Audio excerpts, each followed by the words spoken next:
Welcome to another episode of Follow the Brand TV. I am your host, Grant McGaugh, CEO of 5-Star BDM, a 5-star personal brand and business development company. I want to take you on a journey through another deep dive into the world of personal branding and business development using compelling personal stories, business conversations, and tips to improve your brand. By listening to the Follow the Brand TV series, you will differentiate yourself from the competition and build trust with prospective clients and employers. You never get a second chance to make a first impression. Make it one that will set you apart, build confidence, and reflect who you are. Building your 5-star personal brand is a great way to improve your skills and knowledge. If you have any questions for me or any of my guests, please email me at grant.mcgaugh@5starbdm.com. Now, let's begin with our next episode on the Follow the Brand TV.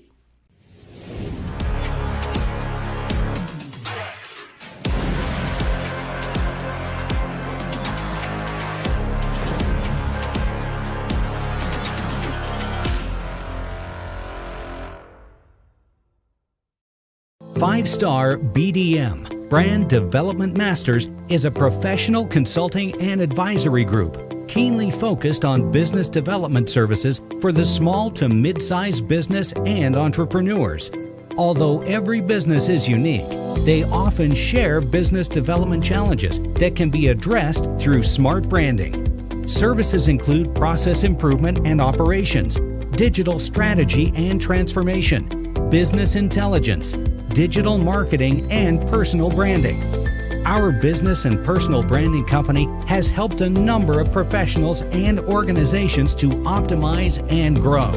This results in more business, more opportunities, better reach, positive outcomes. Visit www.5starbdm.com today to learn more. Hello, everyone. Welcome to the Follow the Brand podcast. This is your host, Grant McGaugh, and every now and then, I let people peek behind the curtain. They say, what makes Grant tick? What's behind the curtain? Well, the man behind my curtain for a lot of my years when I started looking at what is personal branding, what is that all about? Can you make a business out of this? When I was going back in October of 2019, and Mike Kim came to the front of my feed. I said, oh, Mike Kim, who's Mike Kim? I see this brand new podcast. What's this all about? I don't know, but I'll give it a shot. I pushed play and I'm starting to listen to this guy, and I ended up after about 50 episodes, I said, he might actually know what he's talking about. He's actually very, very good. I encourage everyone right from the top of the show, if you are looking to build a business, you want to know how to be an entrepreneur, you're a small business owner, you may not be the best at marketing, you need to understand some of the tenets of marketing and need to really get your foundation, get your feet wet. I encourage you to step all the way back. So he's at episode 360 now. Step all the way back to episode 1 and kind of step through these things. You will learn, as I did, the mastery that Mike Kim has. So I'd like to introduce you to Mike Kim. Mike Kim, you want to take the mic? Oh, Grant, well, it's an honor to be here. Thank you for those kind words. And for everyone who's tuning in today, I hope to be of some value. All right. You're valuable to me. We're going to spread the wealth, right? We're going to spread some wealth. We're going to spread some love. I believe you're in New York right now. I know you travel a lot, you get around, you move things around. But I want to start off like this. This is really where the crutch meets the road. And I think you did it eloquently, meaning you were working, you had a job, but you wanted to make a transition to become an entrepreneur. What was the spark that got you going? And then when did you feel that you started to have the confidence that you knew this could be a viable business for you?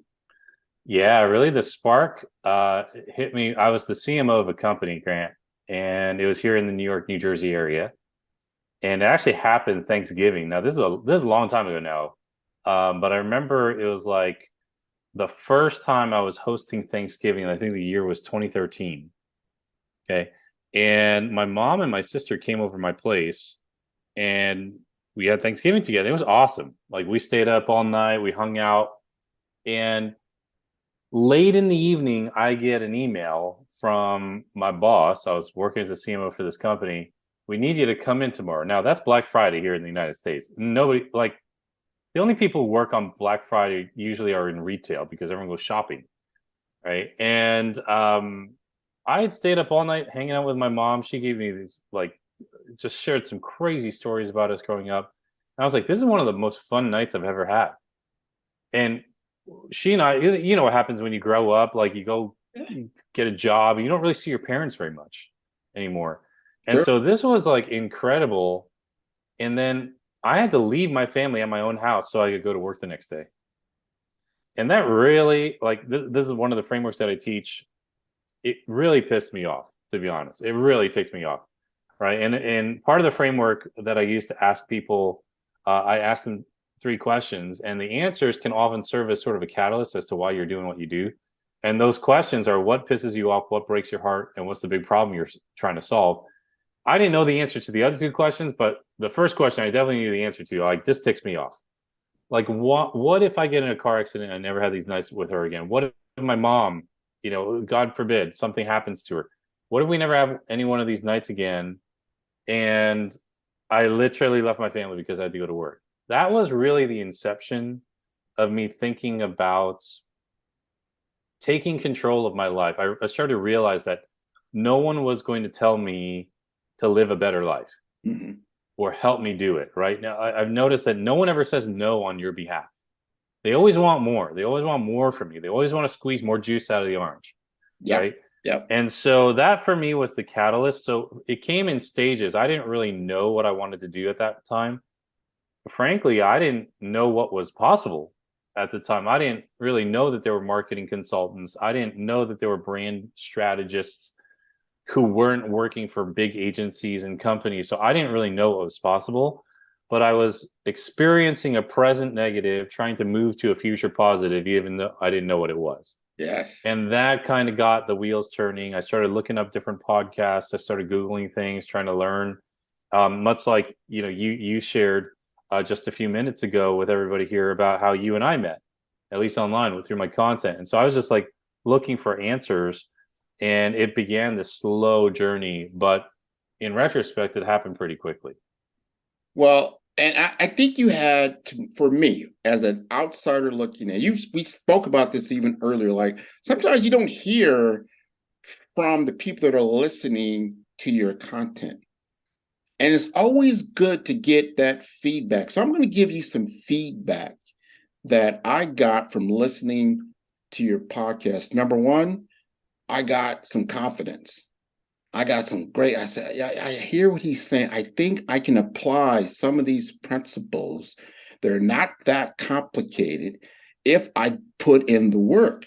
If I put in the work, I will step through these things. Now, I've been doing my business for, I'm going to say I literally incorporated in 2020. So this will be, I can't believe it. It's been 3 years, right? And I guarantee you, now you have an 8-step process. I took my time because I'm still working. I still have my 95. I still do those things because I'm taking my time to build my foundation. I believe I'm now at step 5 of your model, your step 5 and step 6. And I want you to tell the audience first, walk them through those first 4 steps and the importance of them and why that's so important to have that down before you get to that 5 and 6. Yeah. Well, the way that I look at it is that a lot of people kind of have an idea of what they're supposed to do, and they kind of like throw things against the wall. And a lot of times we do them out of order. I tell people, like, these steps are sort of like digits in a phone number. You can have the right numbers, but if they don't go in the right order, you're not going to be dialed in, right? You're not really focused, right? You end up like calling the wrong person, right? And people get frustrated. But what we have to understand is that success is sequential. It's not simultaneous. You got to build, like you're saying, that foundation first, right? And so where I really start with people who want to build a business around their personal brand, what I mean by a personal brand is an identity that's based on your ideas, your expertise, your reputation, and your personality. That matters, right? So when we think about the fact that it's not just what you know, but how you do it and how you convey your ideas and communicate your ideas. It's first very important, step one, to have a point of view. You gotta have some sort of values. You've got to have some sort of beliefs. There has to be some tenets that you could, drive into the ground as a stake and say, this is where I'm hanging my hat, right? And then once you have a point of view, you can share personal stories. That's step number two. We need to know who you are. We need to know why you do it, right? Every superhero, supervillain, every big influencer that we follow online, most of us know their stories. We all know that Batman's parents were killed. We all know that Tony Robbins grew up very, very poor.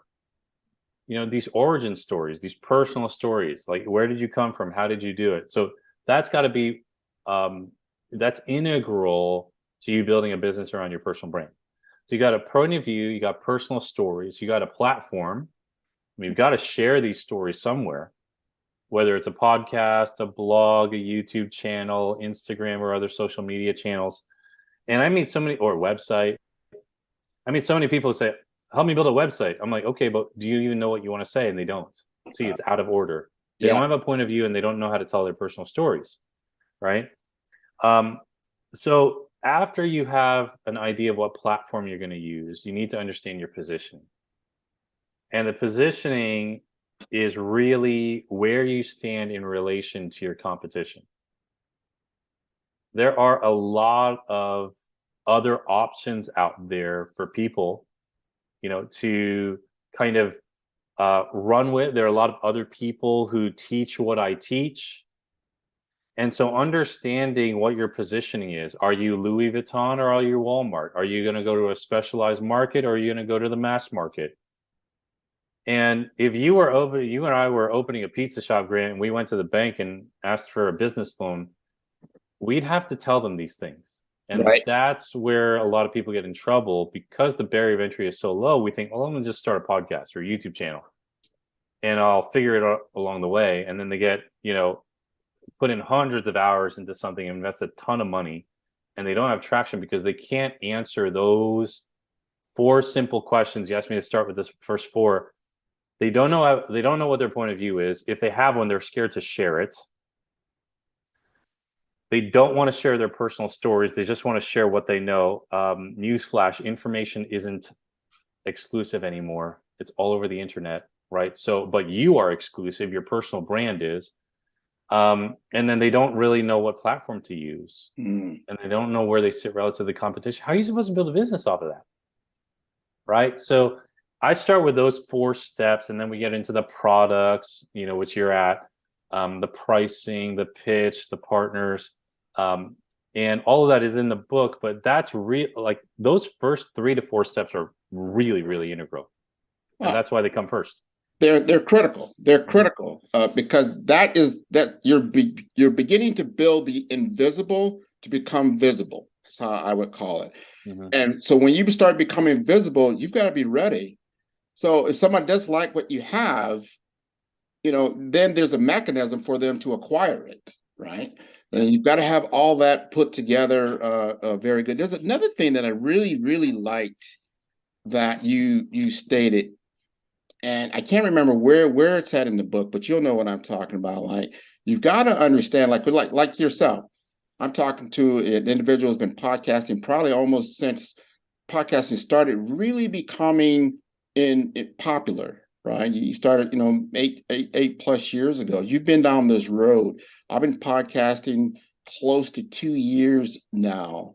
And so when I see you, I want to say, hey, when you have someone that you can see that's down that road that you want to then traverse, it is so cool that they're sharing some information along the way because it collapses your window of time. So you don't have to make some of these other mistakes, or it validates where you are in your journey. Like, oh yeah, I could check that box. He's saying that's what he's got to do. I love, even your Zodiac world, what you talked about, like how to roll out things systematically, so you're not just all over the place. So you Yeah. do have a framework which to operate. You want to elaborate on that?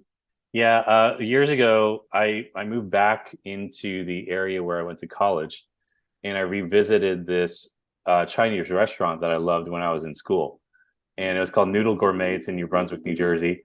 And I'm not Chinese, so I don't really understand the Chinese zodiac, but I saw a couple of calendars that they had in the restaurant, and it just kind of hit me, year of the horse, year of the tiger, year of the whatever, right? And that's how the Chinese zodiac works. And I was like, you know what? That's a lot like business, especially in this space. When I started in 2013, I was still side hustling. I was working my full-time marketing job, side hustling, trying to get copywriting clients, trying to do some of the stuff. And I said to myself, you know what? I've got a good job. I've got to figure out how to build this business in the margins of the time that I'm committed to at my job. Yeah. And I said, hell or high water, this is the year of the blog. I'm going to blog every Monday. I'm going to publish a blog post every Monday. It doesn't matter who reads it right now. I just have to publish, because it had to become habitual to me. I had to learn the skill set. I had to do the reps, just like you do in any kind of sport or activity where you're trying to master, right?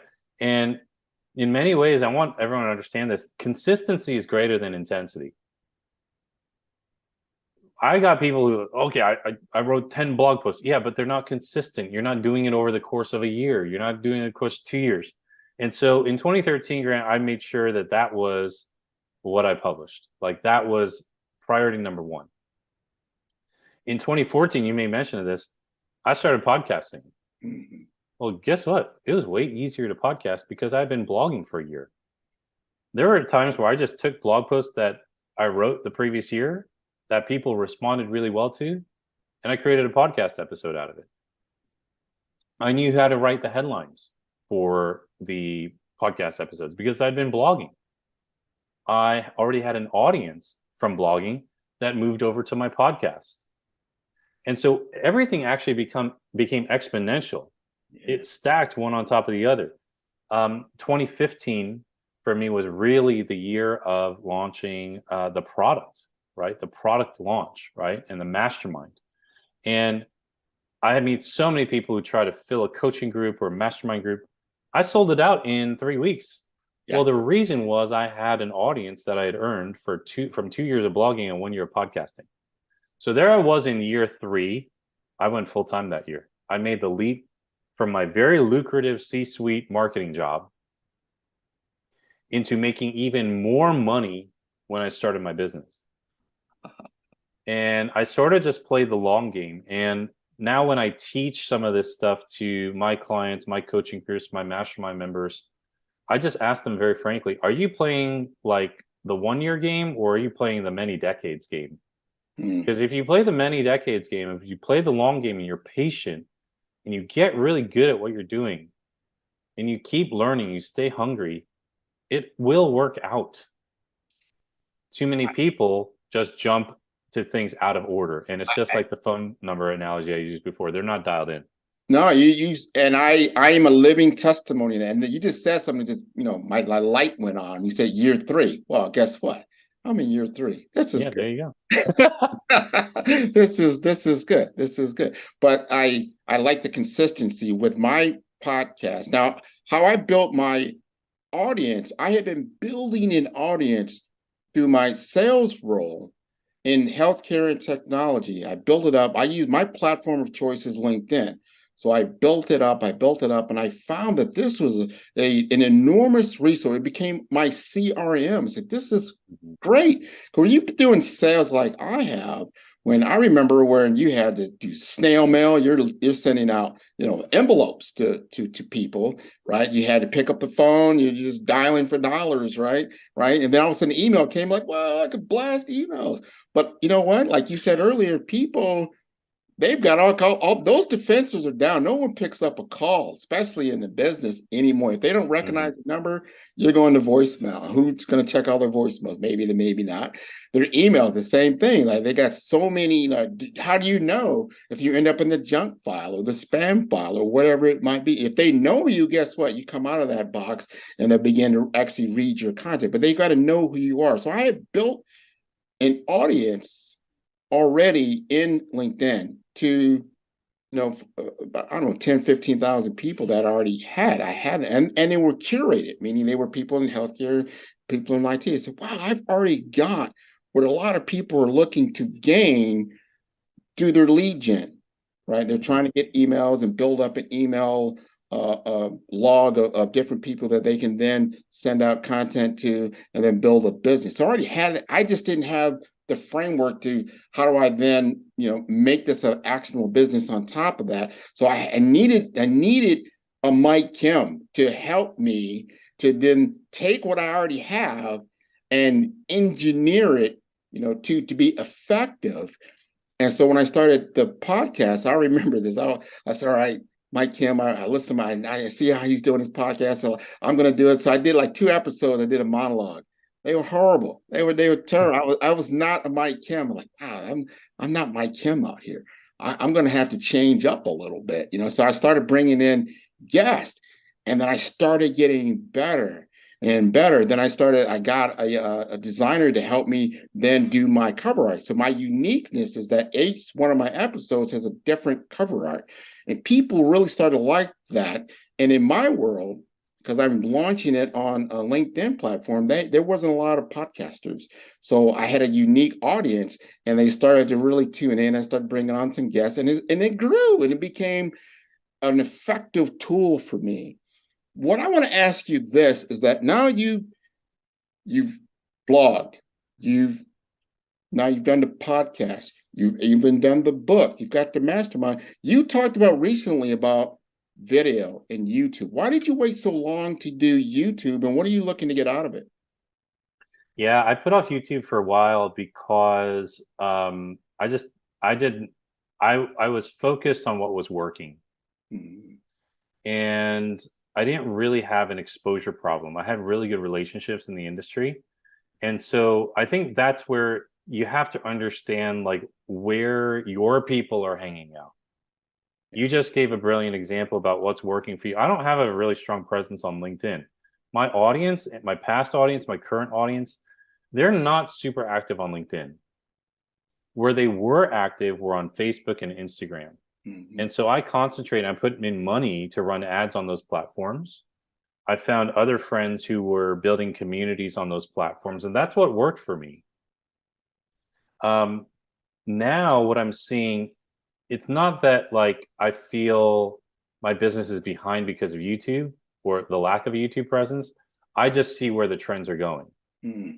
I think regular TV is going to die a very, very slow and painful death.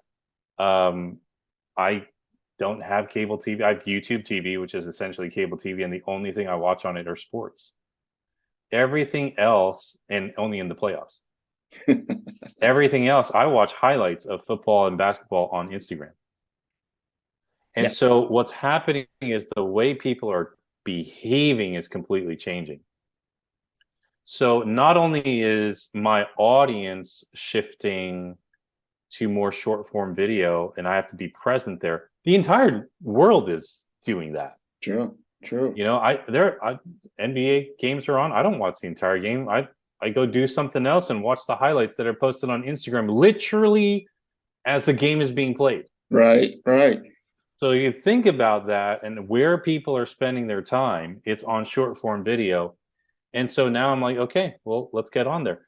But the awesome thing is it's going to come rather easy for me because I have 8 years of podcasting experience. I have been a speaker. I have a ton of content of videos where I've spoken at other people's conferences or my own that we can cut into video.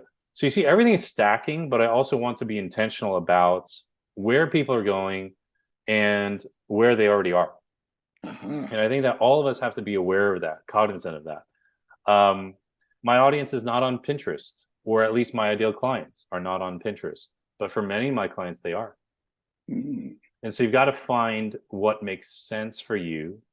And then if you need to learn the skills requisite for that platform, then buckle up and learn. Just like you learn podcasting, just like I learned podcasting. I think that there are seasons in our careers and in our development where we have to learn a very critical skill. Yeah. And without learning that critical skill, you do not go to the next level. You may even go down a level because everyone else is moving up. Mm-hmm. And it's sort of like 2013, I had to blog. That was innovative at the time. 2014 podcasting, like you said, I was in a little bit early. Oddly enough, I thought I was late. Isn't that interesting, right? And so, but I did it. I had to learn that skill. I sat there and recorded episodes and they stunk. And I was like, let me re-record that. I've worked on it for hours. Now, all these years later, I could just one shot an episode. Yeah. Right? And so you're acquiring these skills, but now it's like, for me at least, I'm like, okay, it's time to grow again.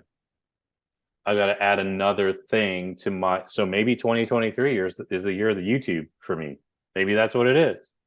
Right. So I think it's a cliche, but grow or die. All right, let's talk content. Content is the norm. You got to have great content out there, right? But what kind of content do we create? There are 3 reasons, if you really think about it, why people tune into content. And these are in no particular order. They're different for every person, and they're different based on the programmer, the creator, or the viewer. But if you think about every brand that's out there and all the content that you watch, there are 3 reasons that people really tune into content. Number 1, they want to be educated. They want to learn something. It's a how-to, if you will. Similar to this video, right? Just learning something new. It could be instructional, it can be theoretical, but they're learning something. We want to learn something. So number 1, it's educational. Number 2, it's inspirational. Content that is inspirational. People want to be motivated. They want to be inspired. They're tear jerkers, right? These are more compelling and emotionally moving stories, right? So these aren't necessarily how to be more inspirational. It's just something that really encourages us or lifts us up, right? And then 3rd, there's content that is just entertainment. It's just fun. Or it's interesting. It's action, it's movies, shows, drama, whatever. But we're watching it for entertainment purposes. So those 3 things, again, in no particular order: education, inspiration, entertainment. I am primarily an educational content creator. I teach how-to stuff. I teach branding, marketing, copywriting, you name it. But here's the thing. Regardless of which one of these 3 you are, you need to delve into the other 2 at least once in a while. No one wants to hang out with a teacher all the time. If all I ever did with my friends and my colleagues was just teach, they'd be like, Mike is just lecturing me all the time. I've got to weave in some content that is inspirational or even entertaining, that highlights some aspect of my humor or my personality. I have a very dry sense of humor, and that shows in certain pieces of content that I create on social media. An inspirational post might be something like this. Some time ago, I published my first book, You Are the Brand. And before it even went live, I got a few copies to give out to friends and family. And I handed a copy of the book to my mom. And I recorded her on video to get her raw reaction. What do you think? Very attractive. Really? So I didn't do well in school, right? I knew you were very smart, but you didn't want to really put your effort for getting a good grade.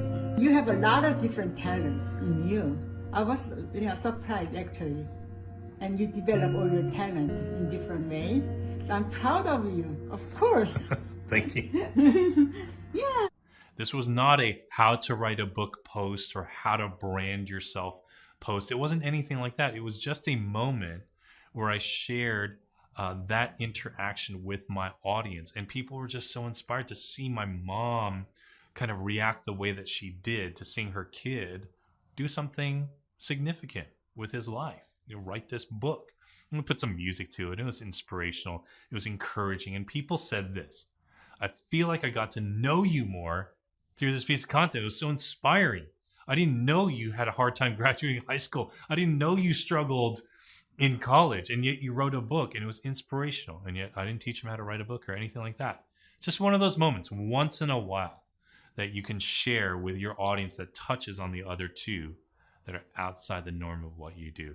I mean, how many entertainers or how many celebrities do we follow once we understand their real life story and how they made it, we're inspired, right? We're inspired. Or how many of these actors who are out there, these performers, actors and actresses or athletes, elite athletes, share something online about how they learned how to act or how they, shoot and dribble a basketball. It's so we want to learn. We want to learn how they excel at their craft. So again, education, inspiration, entertainment. Think through those things. You major on one of them, but you've got to touch on the other two to give your brand a well-rounded approach, a well-rounded identity in the market. Thanks for joining me today. Till next time, live your message, love your work, leave your mark on the world, and I will see you back here on the next episode. 5-Star BDM, Brand Development Masters, is a professional consulting and advisory group keenly focused on business development services for the small to mid-sized business and entrepreneurs.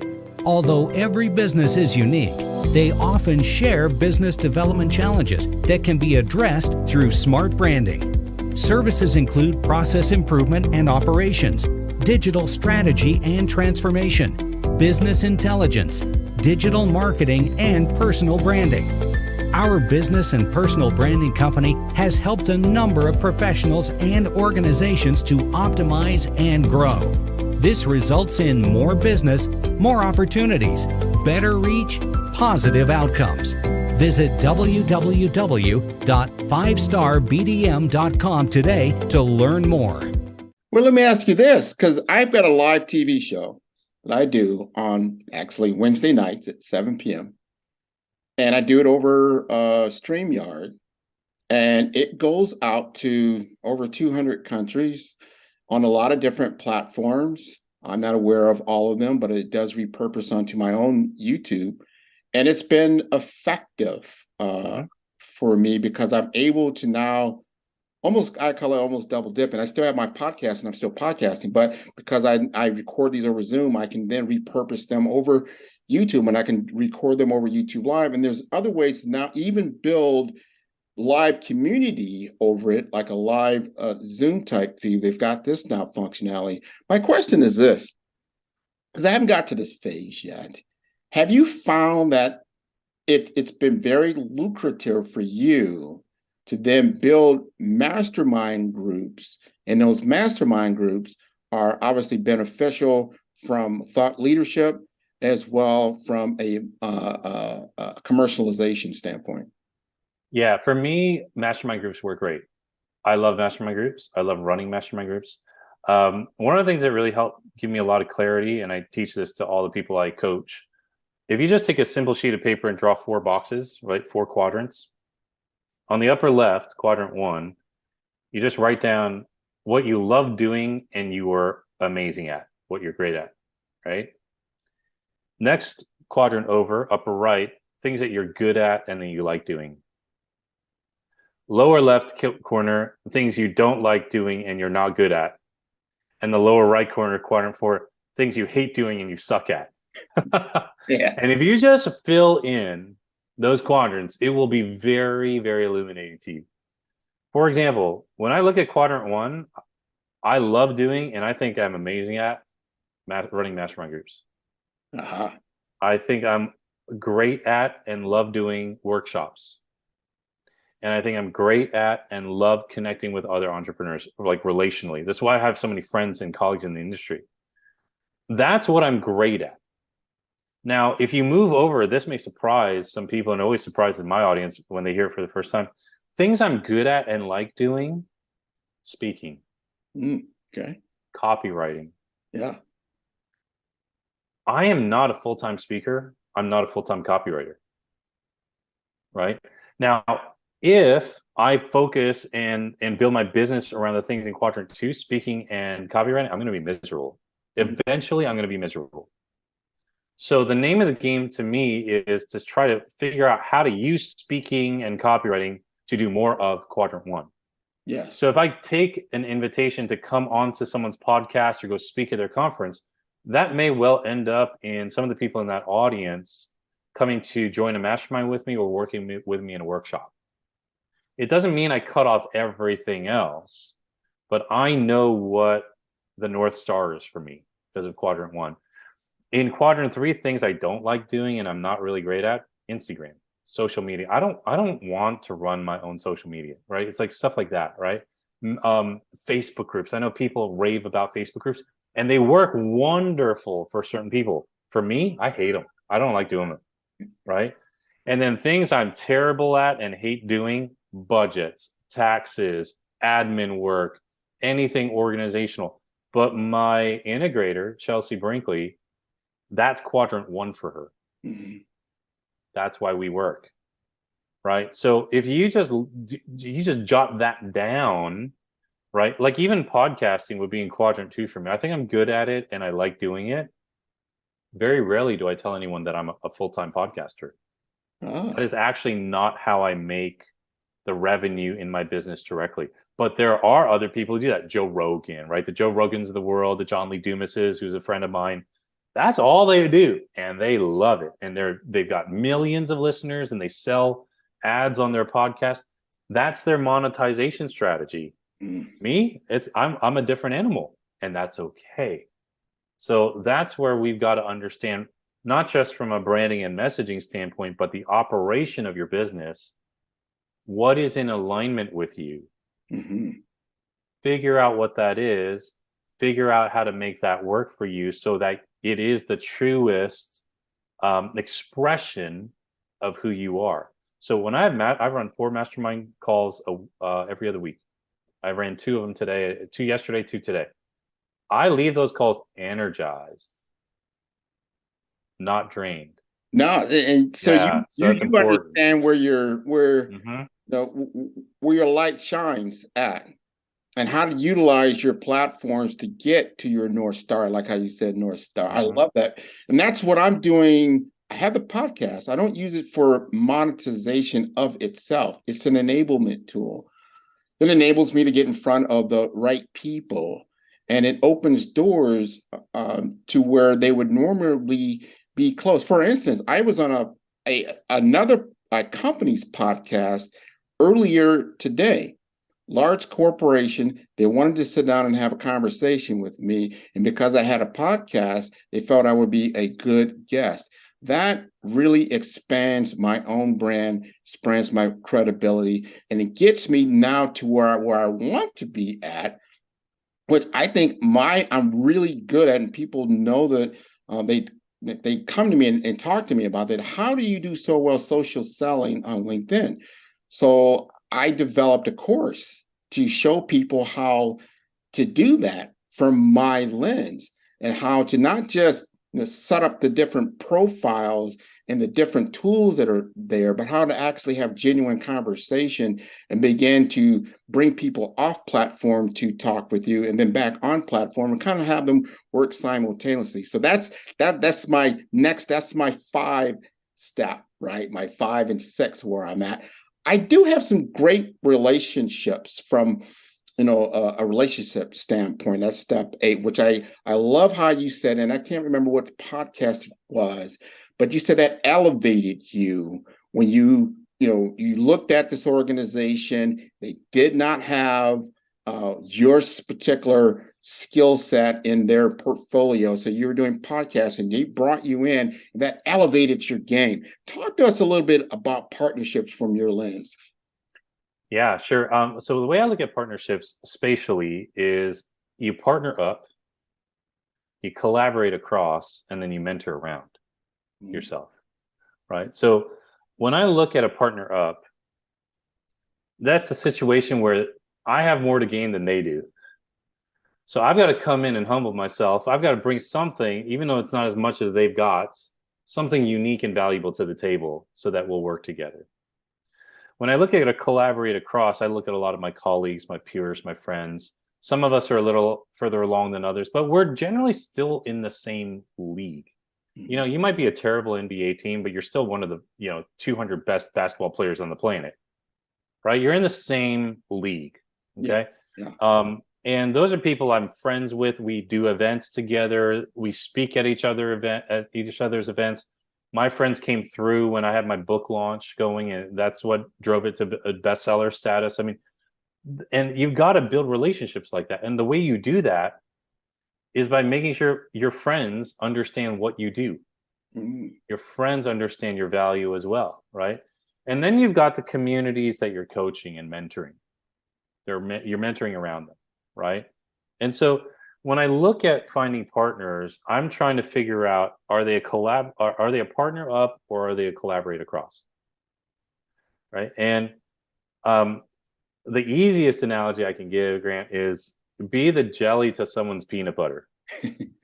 Yeah. I know there are some weird people out there who only put peanut butter on their sandwiches. I think that's weird. It's way better, in my opinion, with some jelly on it. What you don't want to do is heap more peanut butter. So case in point, a couple of years ago, I had a friend, a mentor-ish in the early years, and he was teaching copywriting, like writing marketing material. And that's what I do. I do that pretty well as well. And he asked me to promote his product. Well, sure. But if I just told my audience, if you buy this guy's course, I'm going to give you more copywriting stuff, not going to work. It's not appealing. It's just more peanut butter on top of the peanut butter. Right. But I said, I will teach you how to build a personal brand as a copywriter so that you can get clients and you can get speaking engagements. That was jelly to the peanut butter.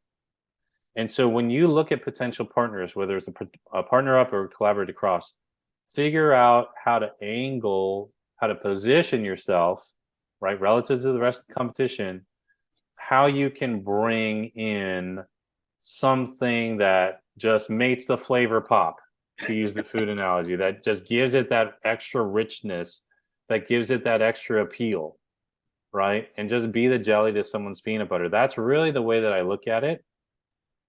And if you look at it that way, you're going to get creative. You're going to get some ideas that pop in your, okay, what do they really want? They want more sales. They want more exposure. How can I help them do that in a unique way? That's how I find partners.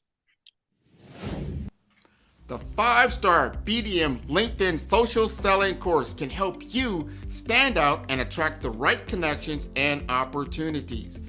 We will help you professionally create your profile, provide personalized recommendations for improvement, and help you create and share engaging content to help you showcase your skills and expertise.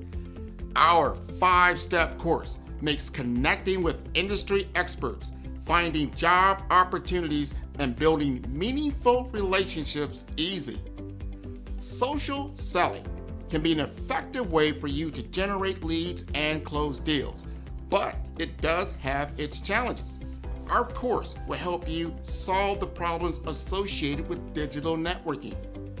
If you need help personalizing your outreach and messaging, which can lead to low response rates and a lack of engagement. If you need help targeting the right prospects, this course is for you.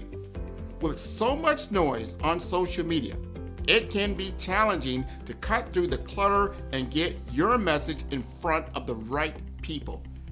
Our course will personalize your messaging using our targeting tools and research.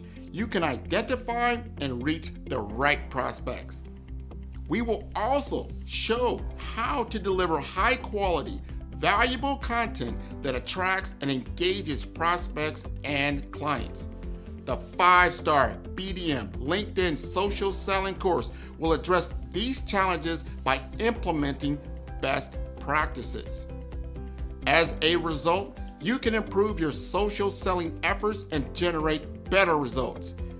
Are you looking to improve your LinkedIn profile and reach a wider audience?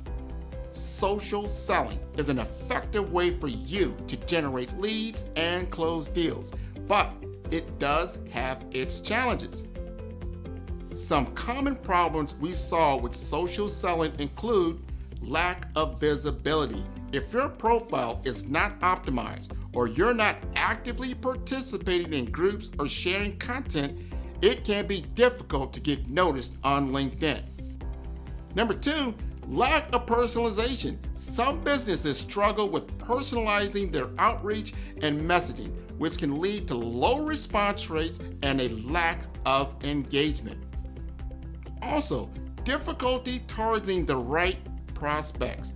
it can be difficult to identify and target the right prospects on social media, especially if you don't have access to robust targeting tools. And number 4, outdated content. If your LinkedIn profile or content is not up to date, it can give the impression that you're not actively engaged on the platform or that your skills and experience are not current. And lastly, poor quality content and not leveraging video and picture to convey ideas. To solve these problems, the 5-star BDM LinkedIn Optimization Social Selling Video course will help you focus on personalizing your outreach and messaging to better connect with prospects. In module number 1, the foundation, we will help you create high quality, valuable profile that will attract and engage. In module 2, the story, optimizing your LinkedIn profile to make sure it is complete, accurate, and visually appealing. In module number 3, the experience, using your targeting tools and research to identify and reach out to the right prospects. In module number 4, engagement, establishing a consistent follow-up process to nurture leads and build relationships over time. And lastly, in number 5, execution. Understand the metrics to help you measure your brand effectiveness. By addressing these challenges and implementing best practices, you will improve your social selling with the 5-star BDM LinkedIn Optimization Social Selling course. Listen to what others have said about 5-star BDM. Grant, I'll tell you why I'm here, right? I'm here because I love your brand. When we started chatting on LinkedIn, we connected. I checked you out and I go, man, this guy knows what he's talking about. You were definitely instrumental in helping to shape that knowledge of who I am. Because at first I thought, well, I am an actress. I am a writer. I am a producer. I am a speaker. And so I said, well, I must be a creative communicator. I know that there is a narrative thread here, but you nailed it when you said you are a storyteller. So you brought it all together in this cohesive title. Sign up today to improve your social selling opportunities. So I got one more question. I got to ask you this because this is beautiful. I love this conversation that we're having. I reached out, I saw you on LinkedIn. I said, oh, Mike Kim's on LinkedIn. All right. Let me see if he'll connect with me, right? So I sent you a connection request. You accepted. I went, great, he accepted. All right. I'm not going to just, I think this is a class 1 mistake that a lot of people do. They just send some ridiculous pitch to someone that they just like, I don't even know who you are or what you represent, and you just immediately, spam me with this message. I totally tell people, don't try not to do that. It's really annoying. So I let that, percolate for a little bit. Hopefully you were seeing some of the things that I was doing. And then I was beginning to put together a podcast series on brand masters, right? So I said, you know what? I'm going to craft the message and I'm going to send it to Mike Kim. I'm going to let him know, Mike, I'm doing this brand master series. I think you will be a good guest for the show. Here's some other people that I've been interviewing. And I sent you a clip of what the show would look like. And I said, let me know if you'd like to be a guest. And I went, poop, and I don't know how long it took. And then you responded back like, hey, Grant, yeah, that sounds great. I'm taking some time off, but I'm busy right now. But, stay after me. I like to do something with you. And then I was patient, right? Because I respected what you said. And then I came back and I think, I don't know, it was late December or January. Said, hey, let's go ahead and hook this up. And now we're here now. My question is this. Why did you want to be a guest on the show? As you were sharing this, I went and pulled up our chat, right? And first of all, in total transparency, I'm not very active on LinkedIn, like I said before, but I'm trying to be. I hate Facebook, right? It just drives me nuts. And I've actually started to move some of my communities into LinkedIn groups instead of Facebook groups. So by virtue of that, I feel like I should be a little bit Well, by virtue of that, I'm in LinkedIn a little bit more, right? And you had first pinged me in early October. So we're recording this in January. So this is like 3-4 months ago, right? Yeah. And then I responded the next day. And I asked what you're working on these days. And you mentioned your podcast. And then you put a clip immediately to a video. I didn't watch the video, but the thumbnail popped up. And here, I can tell you probably exactly what I was thinking at the time. Oh, this guy's got his act together. He's well dressed. He's on set. He's got a YouTube video. He's not joking around. And it doesn't and here's another thing I would say.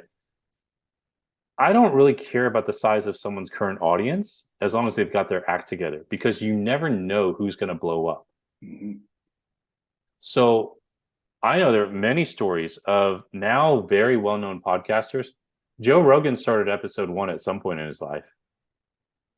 And I bet you there were people like, what is this idiot doing? He's just a TV host for Fear Factor. He's not going to amount to anything. Imagine you were on Joe Rogan's first 10 episodes. And now his podcast is, there are people, and you know this, Grant, they go way back and listen to every episode you've ever published. Yeah. My most downloaded episodes are my early ones.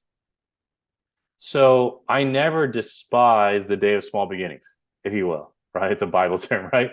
And so I just looked at the thumbnail, good lighting, you were well dressed, very professional, and said, I didn't even click on it. I wrote you back a minute later.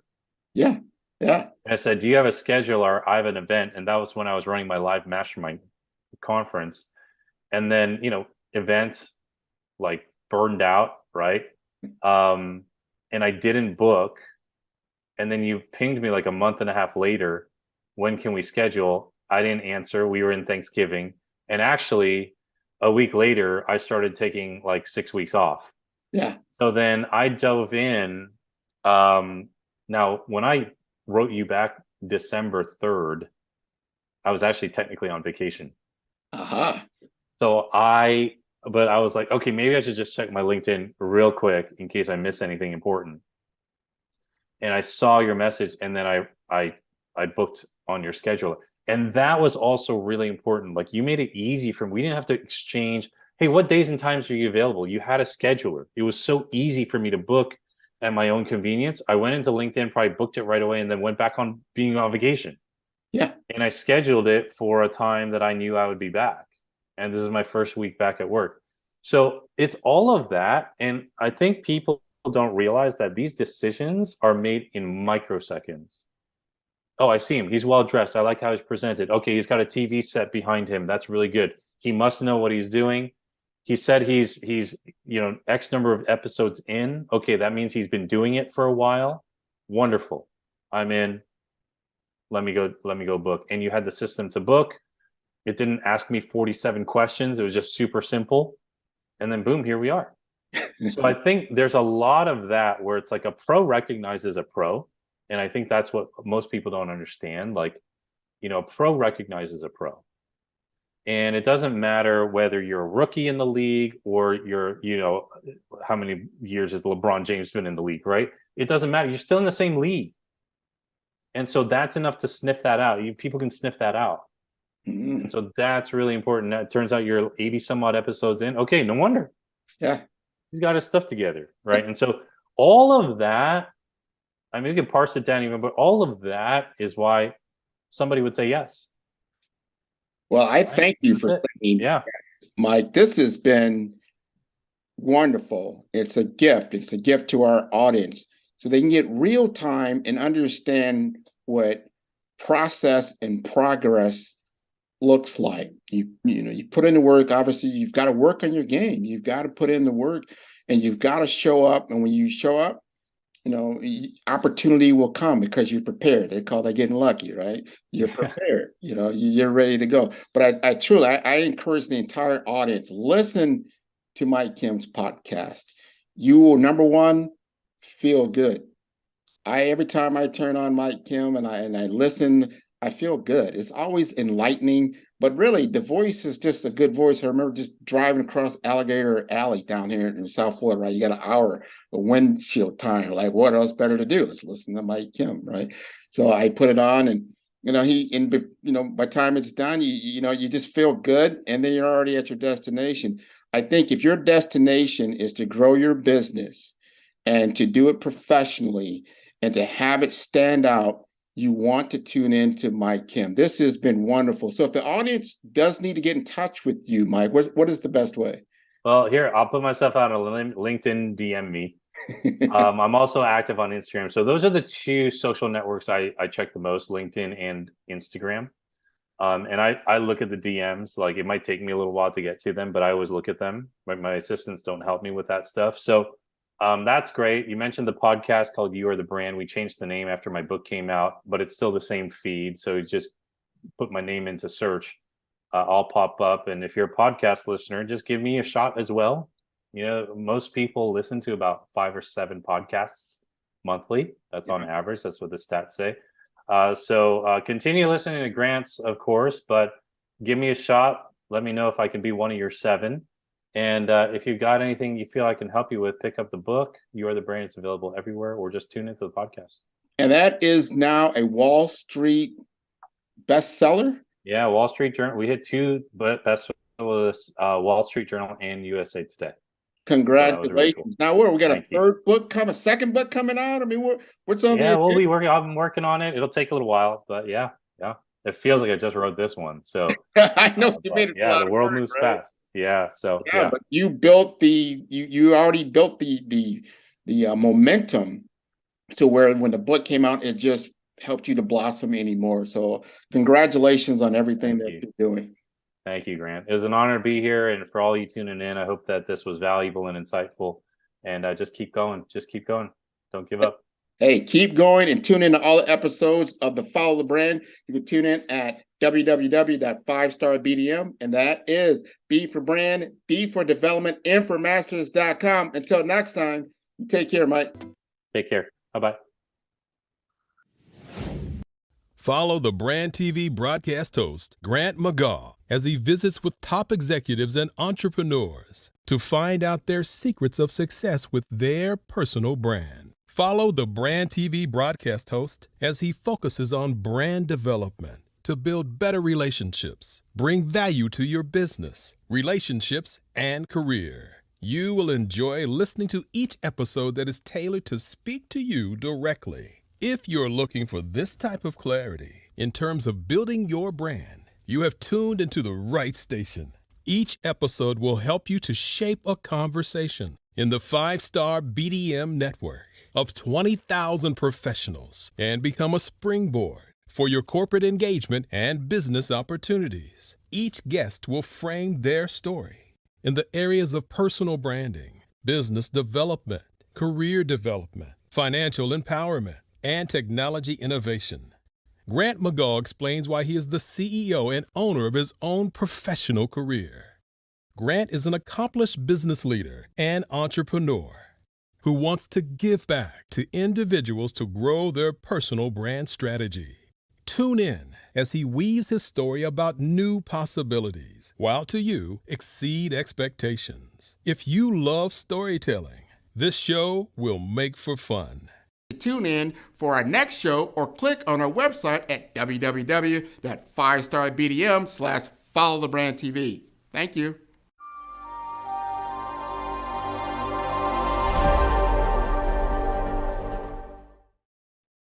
Hey everyone, it's Grant McGaugh, CEO of 5-Star BDM and host of the award-winning Follow the Brand podcast and TV series, where I help you to build a 5-star brand that people will follow. My genius is personal brand development through intelligent communication and helping you achieve your business and career goals. I am a requested speaker on digital technology and brand development issues. I want to work with you to increase the value of your current opportunities while attracting new ones.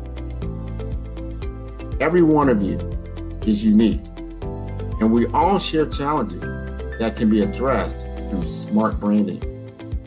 As a super connector, I work with you as an executive coach to guide you along the complicated business and career development road, providing the enhancement tools and information you need to succeed.